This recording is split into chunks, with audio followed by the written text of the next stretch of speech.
Welcome to the Virginia is for Laughers podcast, brought to you by the funny Womax and Friends. If you're looking to get more out of your Shenandoah Valley experience, then this is the podcast for you. You'll meet interesting people, musicians, and comedians that perform here and find out more about what you can do and see. Whether you live here or plan to visit, listen to explore what makes our unique slice of heaven. Now here's your host, Don Davis Womack. Hello, laughers. Get ready to reimagine your events with the Hitch, a mobile event cart right here in the Harrisonburg, Rockingham area.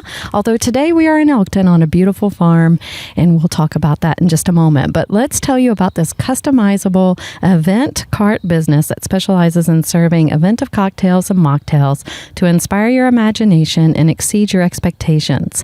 The Hitch can maneuver into spaces indoor and out, so wherever your venue is, they are ready to serve. Signature cocktails creatively crafted to match your dream theme. The Hitch is best suited for open outdoor spaces, but can maneuver enough for more intimate spaces as well. They've hosted events in picturesque fields, at venues next to reception tents or inside tented areas, inside and outside of barns, and even in small backyards. Rula bought the Hitch, quit her job, and dove headfirst into the unknown world of small business. She's here today to tell us more about her story, along with all the thrilling ways she reimagines events with you. Welcome to the show, Rula. It's great to have you on today. Well, thank you, Dawn. Thank you for having me. Oh my gosh, this is so exciting. We have had a day of it, but we are here. And we are here with the laughers, and I am so glad that you made a concoction for me today. Takes the edge off, doesn't it? It sure does. It sure does. And I'm excited if you could start just talking to us a little bit about what you made for me today from your mobile event cart. Sure. The request was for a Long Island iced tea. It's a classic. Definitely something that everyone probably has the makings for in their liquor cabinet right now. It's basically every clear liquor you have in there. So that's tequila, vodka, gin, rum, triple sec, with some simple syrup and lemon juice, topped with Coca-Cola. I like to make mine as close to real as possible. So when I'm making my simple syrups, I use, pure cane sugar. And then this is fresh squeezed lemon juice. No additives, no preservatives, nothing. And then I use the Coca-Cola, the Mexican Coca-Cola, which also has pure cane sugar rather than any preservatives added. And I think it just comes and gives it a brighter sort of finish. You really get to taste everything. And somehow all of those alcohols together just make for like almost a fruity kind of mix altogether. There's a good botanical mix. But anyway, that is a Long Island. And it's a go-to for bars everywhere. And I'm serving it in a mason jar as a little nod to Luigi's, which used to be a bar downtown Harrisonburg. Oh, yeah. They used to serve their Long Islands in a quart mason jar. So I don't remember those nights at all. But anyway, they're no longer there, unfortunately. But I'm sure they were fun. It sounds like it. Mm-hmm. It's good, really good, by the way. So thanks again for that. Yeah. Can you share the story? What inspired you to start this business? What sparked the idea for the Hitch? Well, I've always been in the event sort of business, I guess you could say. But really, it was just in my personal life. All my friends and family know me as like their event coordinator. So anytime somebody's having a party, a wedding, a shower, a wake, oh, jeez, I get to be the event coordinator. And so I've done that since I can remember. And I've also, I started out bartending at Red Lobster in Harrisonburg, of all places. Worked there for a few years. I also worked for Early Catering in Harrisonburg as well, with Kay Early. Yeah. And I always ended up manning the bar anytime she had an event. So I got a lot of experience there, plus just seeing catering in general and doing these events. And then I also bartended at a bar in Harrisonburg that is no longer, once again, but Bourbon Street Bar and Grill. I was going to ask you where that was. Yeah, and it was a New Orleans kind of theme. Okay. But anyway, I got to be a head bartender there for a while. And so it gave me kind of a background in the business side of bartending, so of bar management, I guess. So yeah, I always kind of had that experience, and it has always been kind of a comfort level.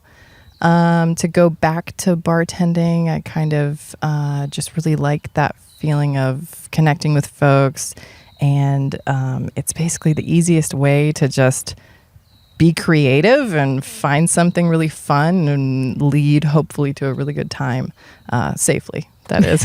Yes. Yeah. Safety first. Yeah. We have to worry about that. So, but yeah, it's always been a really good creative outlet and kind of a nostalgic, comfort zone. Did you have to go to school to learn how to bartend, or was this a on-the-job training experience? Yeah, it was just on the job. Okay. There are classes you can take, for sure, mixology classes and things. But yeah, I've never been too pretentious about it, just kind of having a good time, really. So here I am still doing that. Here you are. Well, what was the job you had when you decided to start the Hitch? What were you doing? Yeah, so I did all that kind of, I've never, always in my younger years, I always had multiple jobs. So I was always bartending on the side. And then I worked for Rosetta Stone, also in Harrisonburg, while I was bartending, doing the catering. And I worked there for 8 years, and then transitioned onto a property management company in Harrisonburg, worked there for 6 years. But honestly, it was, I always thought that you just kind of ladder climb different careers. Yeah. And it never occurred to me to be my own business owner. Mm-hmm. But I think, again, with that nostalgia of like, oh, wouldn't it just be nice to just sling beers again and not have to worry about the simple life, these quotas and things like that. So I was at the property management company for a few years at that point, and unfortunately, my mother she got sick. She had stage 4 pancreatic cancer, which was terminal, and they were very good to me. The company was. Supporting me through that and giving me some kind of flex time. And then towards the end of that journey, actually within a 2-month span, I went from my mother passing, my dog passed away as well, but she was an old girl and lived a good life. And then, a month later, I had my daughter. So it was this whole kind of awakening, understanding that life is precious and finite, and I don't want to waste it. I want to be there with my daughter as much as I can, because it's not just given to you. And so I think my brain started to kind of turn around to like, well, maybe I could do something for myself. Maybe I don't have to be here. And then COVID hit. And then it was like the whole world was feeling that way. And everyone was losing someone. And there was this like, just all of humanity was kind of in that same area of like, well, what is important in life and what isn't? And so I ended up scrolling through Google and saw this cute little converted horse trailer. It's super cute. Which had the bar put on at that point, but not much of anything else. And it had the paint and all that. So the bones of it were there. And I just saw like, wouldn't that be amazing to like just go and like I could do events and just like serve up whatever people are interested in, meet interesting people. And what a dream. right? Yeah. And that's kind of what I thought. And then, it was just a daydream. And then I talked to my husband about it. I was like, oh, honey, can I buy it? And I was expecting to be like, you're crazy. No. But he was like, yeah, go do it. Because I think, he saw all the struggles that I went through. And he's my supporter, even if it is begrudging oftentimes. But he said, yeah, all right, let's do it. And I told him kind of like my thoughts of like, well, what it could be. Yeah, let's do it. All right. So we took a trip to Georgia and we picked up the Hitch, and I called it the Hitch ever since then. And drove it home, and so I don't know what I'm going to do with it. Still got this job. And then came a point at my job where, enough buttons were being pushed and boundaries I had set for myself were being shot through. And so when it came to me, like, oh, you got to get this, you got to be better, or you might not have a job here. And I just said, oh, well, I don't think I want a job here anymore. I think I'm done. And I put in my notice, and it came a lot faster than I thought, but I never looked back. And it was possibly the best decision I've made. And it all came about just by like releasing and just saying like, yeah, I don't need that. That's not important in my life.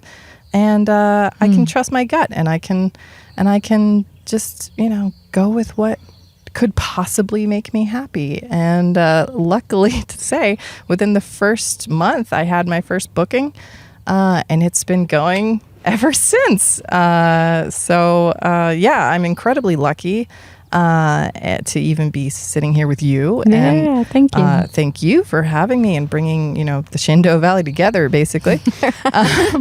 Because, it's cool to have a voice and like to be part of that community. And now I get to just go to these events and like connect with people and bring them a little something fun and, something personalized to them.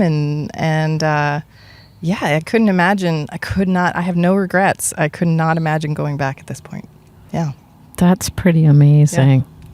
Yeah. In fact, I think we're sitting at the place where you got your first booked event. No? Yes. This was my first client. I've done other ones that are family and friends, which, I guess they count, except maybe it'd be better if they paid me. But yes, that would be better. Yeah, some family. But yes, this was my first event. We are here at the barn on Naked Creek in Elkton, Virginia. And you can't see from this perspective, but I'm sure we'll give you a little view of the mountains that we are nestled in. This facility is, it's a barn. They do private events. At this point, there might be talks of expansion later on to more public events. But as of right now, we just do private for friends and family of the owners, and they have a good time. And they do. They are lovers of life. They are here to celebrate, and they also amplify everybody that comes out and make sure that everybody gets as many opportunities as they can outside of their little barn events. They do music events here, and it's just really cool to have these like little intimate moments, little intimate parties with people here. Yeah, it's a beautiful place around here. I'm so thankful they let us be here today to do this. And I love this story. I mean, it's making me realize what you do makes for perfect and right moments. Like this moment right now that is perfect and right for me to eat this absurdly flavorful popcorn from our sponsor, Pre-Popsterous. Oh, Pre-Popsterous. Let me tell you, I love popcorn. It is my go-to snack all the time, and this is like killer. It's so good. Oh, man. And it even works with the Long Island. Little Coca-Cola in here. Perfect. Perfect pairing. We have the caramel flavor going really great with the Coca-Cola in this Long Island. Perfect. And I have the spring mix. It's nice and fruity. You got your botanicals. There you go. Perfect. Perfect balance is what we got. I agree. This is amazing. You've never had it before? No, this is my first time having it, and I will not go back. And I see that it's all grown here as well. Locally sourced kernels, 100% nut-free factory. Wow. And they just got the Virginia's finest trademark. And that could not have been easy to get. No, for specialty crafted foods right here in Virginia.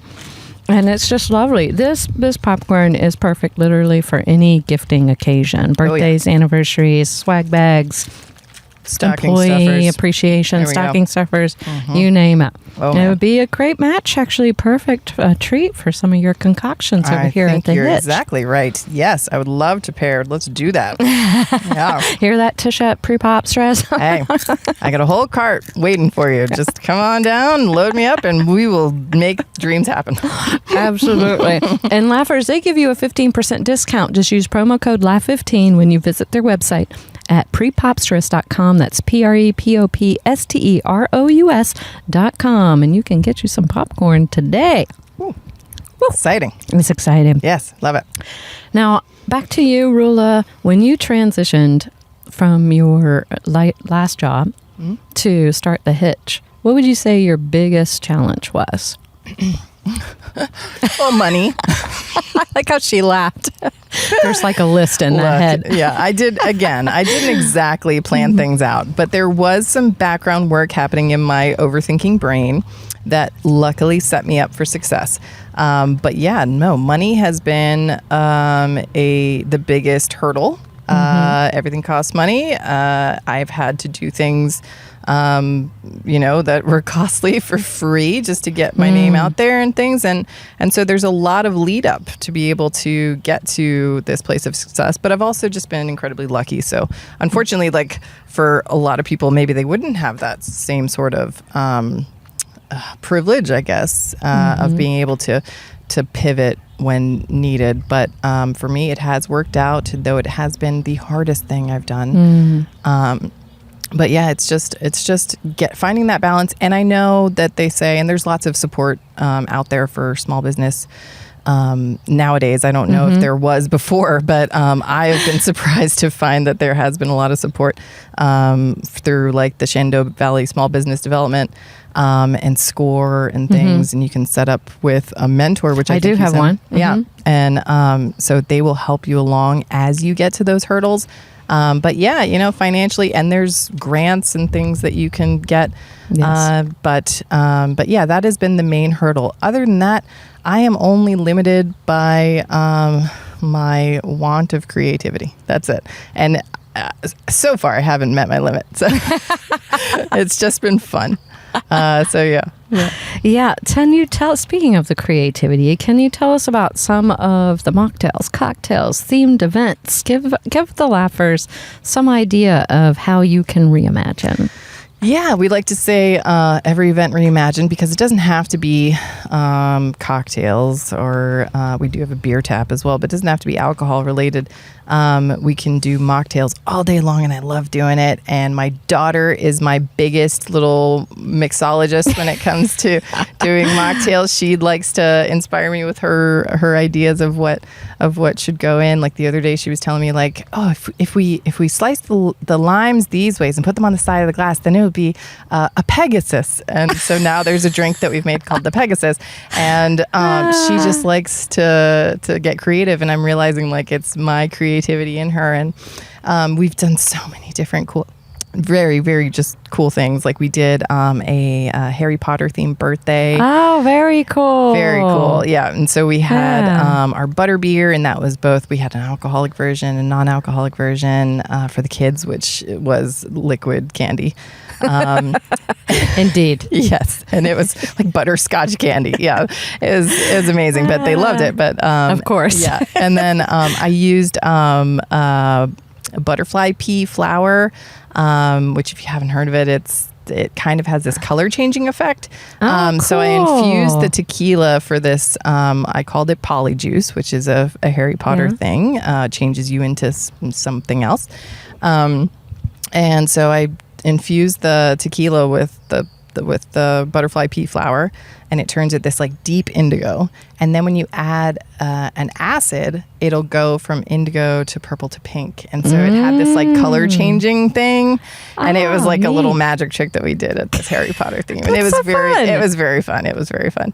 Yeah, we've done all sorts of just random things. The event that we're going to be having here is going to be a Beatles theme. That's fun. Yes. And Beatles is a staple of our household. The Beatles are. So like it was not hard for me to start Imagine. But Imagine is actually one of the drinks we're doing, and it's a sake, elderflower, and Prosecco mix in a little coupe glass. And so it's very kind of peaceful and mellow. And then we're doing a yellow submarine, which is a orange blossom gin and tonic.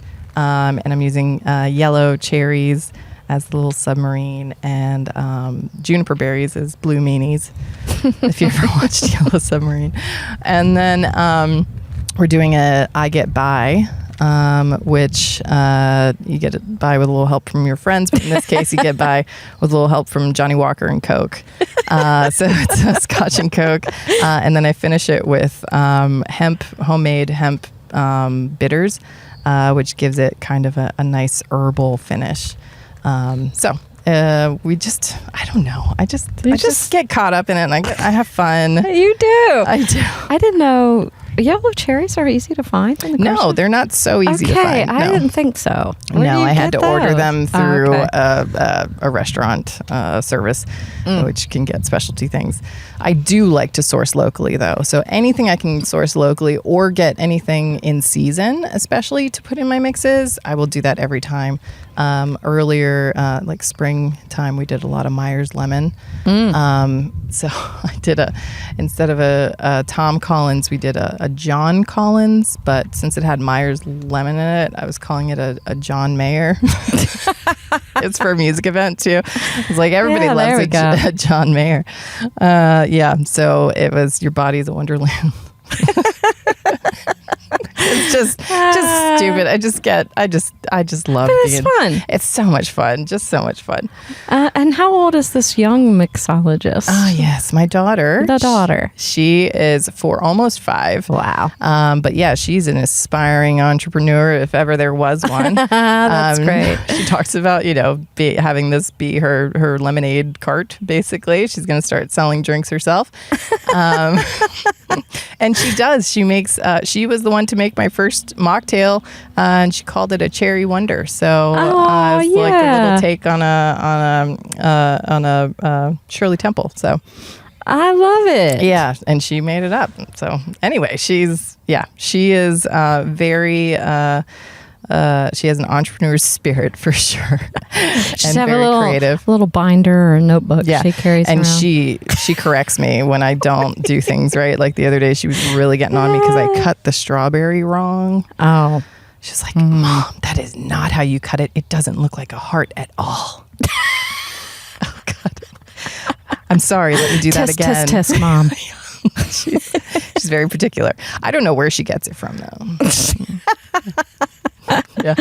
No idea. I love it. You can take her to work with you. Yeah, and she would love to. And sometimes I'm like, no, honey, you can't be behind the bar right now. I'm serving alcohol. But she does. She's like, oh, no, I can mix it. I'm like, you can't. No. Yeah, not right now. No. But when we do the mocktails, she gets into it. Yeah. I'd like for you to walk through with us the process of a client's, maybe they have an idea in mind what they want to do, but they may not. And they just know that they want to have this Hitch at their event.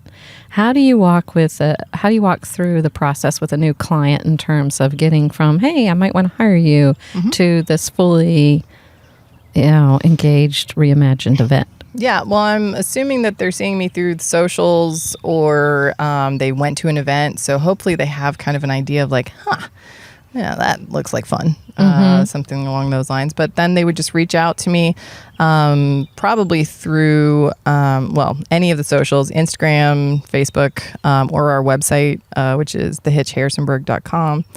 There's a little inquiry section. You can just go in and type as much, answer the questions, answer as much as you can, or any sort of glimmer of an idea, I am happy to brainstorm and get to that point of like, yes, that is what I wanted. That's what I envisioned.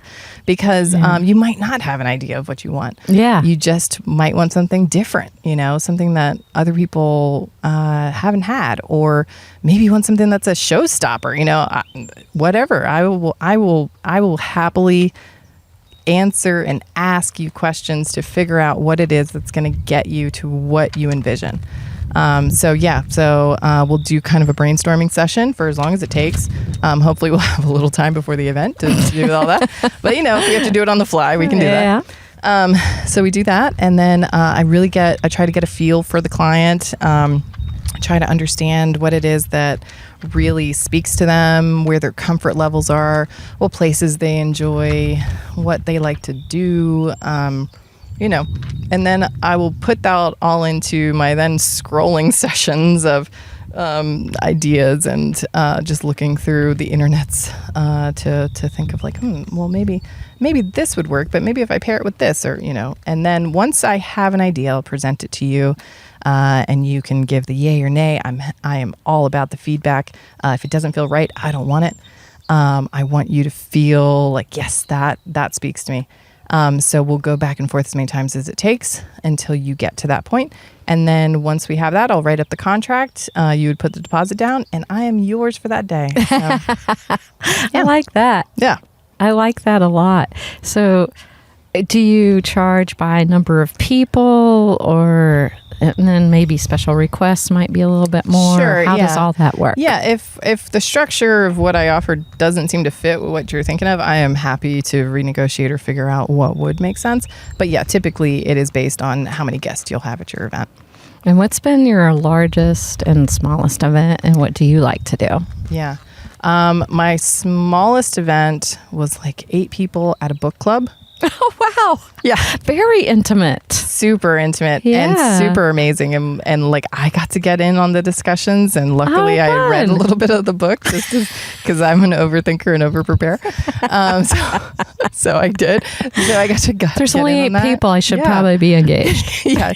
Like otherwise I'm just here, like polishing glasses, which is also my job. But yeah, and then the biggest so far has probably been like 150.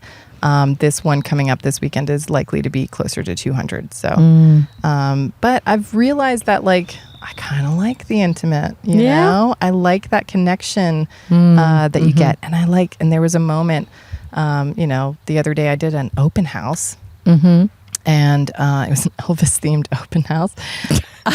Which is so great. Which I love. Like, oh, yes, give me the weird, quirky events. Yes, let's do Beatles, this. Yes. Elvis, yeah, what and I else was like you got? serving Harry Potter, Blue Hawaiians, and like it was amazing. And so there was this moment though where I noticed everybody had started to just kind of mingle and stand around the Hitch and like kind of find their little spot. And I'm just sitting there polishing the glasses. Yeah, and there was just that beautiful moment of like, this is what we're here for. And people would come up and we'd have little chats, and it was just a great moment to connect. And I think that's what, in a post-COVID world, I think that's what we're all after too, is like that connection again and just being around people and letting go of the stresses and being together. So I agree with that.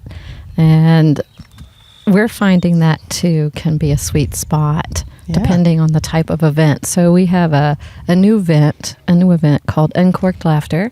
Ooh. Yes, which is I'm peaked. Okay.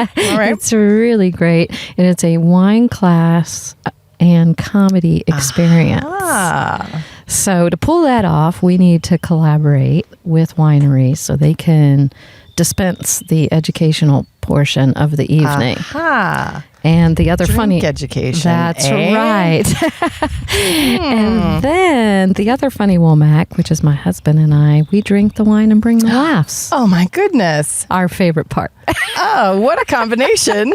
I believe that maybe we could figure out a combination of some sort on that level. Could. A little mixology class mixed with some laughs. Yes. That sounds amazing. Totally reimagined. That's what is, it sounds like to me. And we can go as quirky as you want. Oh, please. Yes. Let's do that. So, Laughers, you might just find a new type of class offered by the Funny Womack I and love Friends? it. This is shaping up to be amazing. Just wait for it. I can't wait. Yeah. All right. We'll talk about that later. Yeah, we'll talk about that later. I want to talk just a few more questions for you today. How has this Hitch? You've been doing this for a year. Yes. Is it turned out the first year like you kind of planned and strategized, or has there been some tweaking? Sure. In this first year? I don't think, I kind of went full force into it. Like I said, within a month of quitting my job, I'd been getting events and just kind of had to like make do. So I don't think I ever had like the full vision, except for just wanting that experience again, of that comfort, that intimacy, that connectivity. And I gained that. So I think I've hit where I projected or hoped that this business would take me. But I don't really know what the future has to hold. I have sort of an inkling that more intimate gatherings will kind of feed my soul a little more. So I kind of want to keep that the niche for the Hitch. The niche for the Hitch. I actually like intimacy. that. It has a nice ring to it. It does, yeah. And then I get to be the utmost creative, because when it's a bigger party, you kind of have to use things that are quicker, I imagine. Yes, so exactly. You can do gotta more serve volume. quicker, right? So it doesn't get that same level of intimacy for larger groups. So I'm looking probably in the 30 to 75 range would be like the nice, and Sweet really spot. even 30 to 50 would just be perfect. Yeah. But yeah, as far as like doing any expansion or anything, I don't really have any projections for it, though it would be nice to kind of get into maybe blogging a little bit. I think so.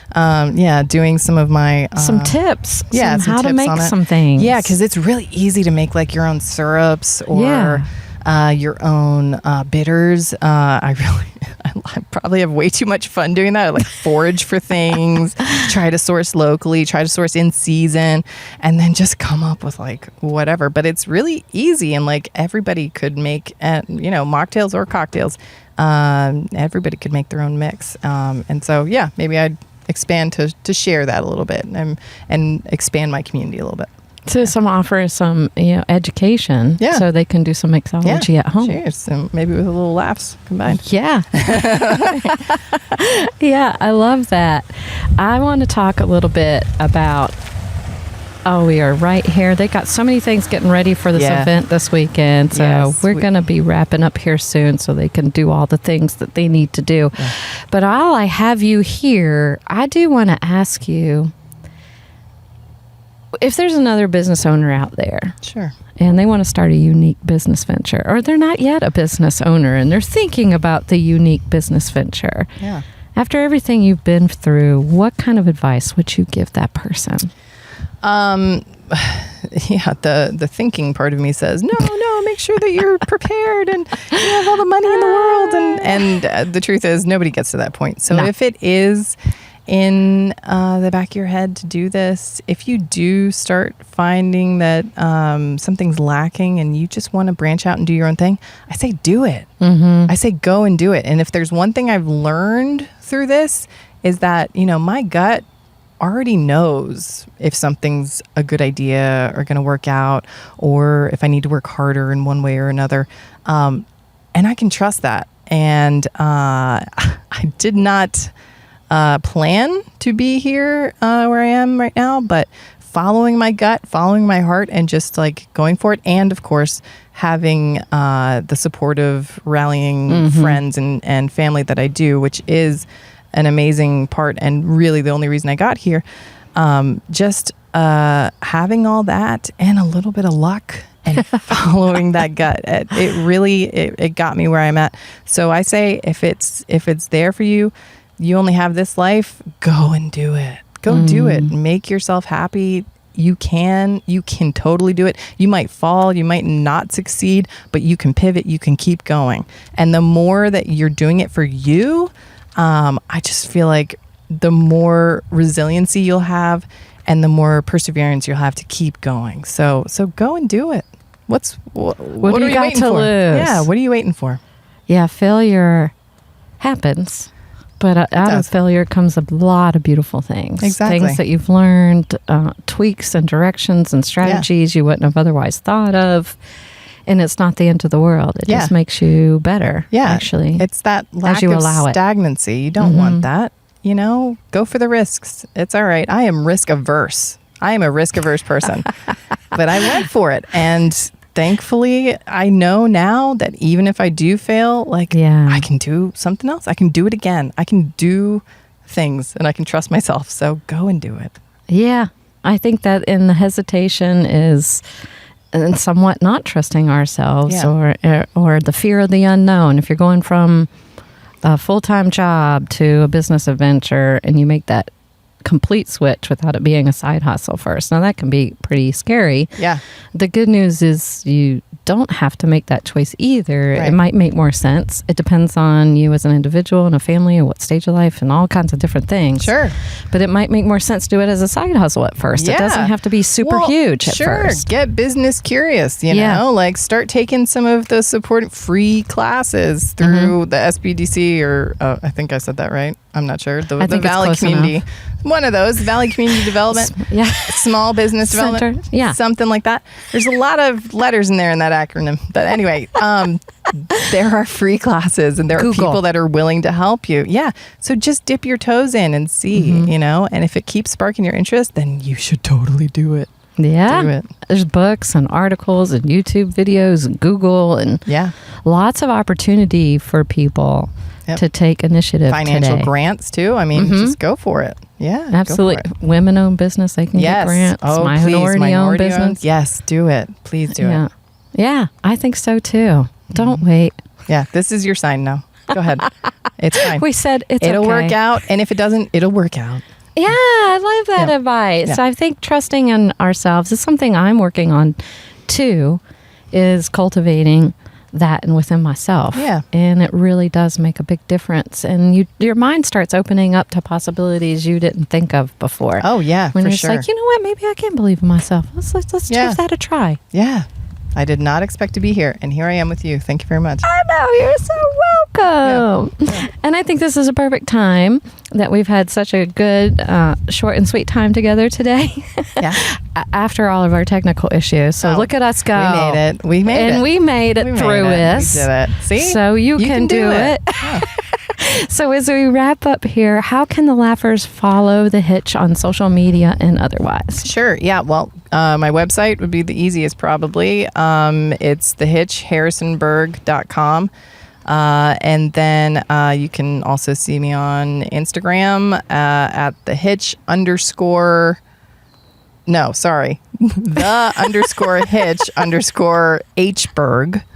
And I'm sure we'll put all that in and then it's the Hitch for Facebook. So we'll put all that in the show notes. There it is. Show notes. The show notes. That's what they are. So if you are working out or driving and you're like, what did she just say again? I'm anything not even like sure. that. We will put all that information for you in the show notes along with the Small Business Development Center's link. So any of you there we go. We'll get that acronym. Yes. That are looking for resources or want to explore, you can do that too. Yeah. So we'll make sure that happens. So again, if you're exercising or working out, don't fear, be still. And when you get still, then you can look it up. Yeah. Yeah. Well, smart. Safety. Absolutely. Safety first. Thank you so much, Rula, for coming on the show and this lovely drink, this Long Island concoction. So amazing. And sharing with us all things the Hitch. I am so looking forward to following your journey. It's an absolute delight to sit here with you today and hear your story and have you share with the Laughers what it is that you can offer them with all these reimagining of events. Well, thank you, Dawn. Thank you for having me. I'm still super flattered that you even thought about me. And thank you for also, connecting small business owners in the Valley. It's definitely needed and it's a big service. So thank you so much for making this community. Thank you. Well, thank you. And thank you for what you're doing to create a wonderful community here for our residents that live around this area and for people that tour here and visit. This is a gorgeous place. We're among mountains and as we close out here, you'll be able to see some of them probably in the B-roll at the end. Let's hope, because these views are pretty spectacular. Pretty spectacular. We'll see what we can do for you laughers here. But before that happens, to learn more about the Hitch laughers, you want to visit their website. And their website is thehitchharrisonburg.com, not to be confused with Harrisburg, PA. Right. So it's Harrisonburg, HARRISONBURG.com. And laughers, we want to thank you for your time that you spent with us here today. So amazing. Please give this podcast a like, follow, subscribe. We can't do any of this without you. Your support means so much, and it helps us create more amazing content to let you know about all these fabulous stories and things that you can do here. So be sure to do that. And also don't forget your discount, Laugh15, that you can use at prepopsterous.com today, so you can get some popcorn and join us on next week's episode. And lastly, and most importantly, thank you, laughers, for tuning in today. Out of all the other things you could pick to do, you picked us, and we think that's pretty darn special, just like you. So until next time. Oh, hold on. Oh, cheers. Cheers. And bye. Thanks for tuning in to this episode of Virginia is for Laughers podcast, brought to you by the Funny Womack and Friends. We'll be dropping a new podcast every Wednesday, so check back for another uplifting episode. Come to a FWAF show or let us bring one to you. To find out more, head to thefunnywomacks.com. Be sure to share this podcast with a friend, and until next time, cheers.